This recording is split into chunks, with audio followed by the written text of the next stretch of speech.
Γεια, μπορείς να μου τυπώσεις αυτά τα έγγραφα?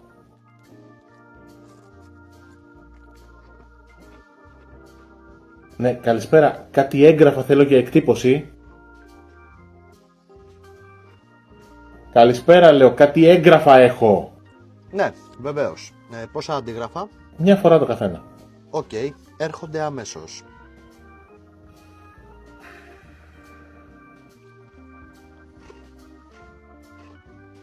Συγγνώμη, μπορείς να μου τυπώσεις τα έγγραφα?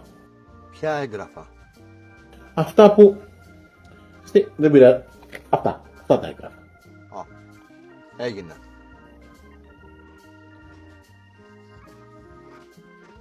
Φίλε, τα έγγραφα αν μπορείς. Έλα. Να σου πω, έχουμε θέμα.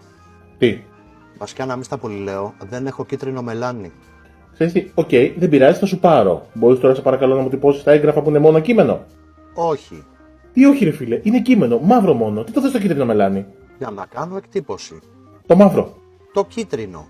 Δεν έχει κίτρινο το έγγραφο. Ξέρεις τι, ας συμφωνήσουμε ότι διαφωνούμε. Σωστή, οκ. Μπορώ απλά να έχω τα έγγραφα.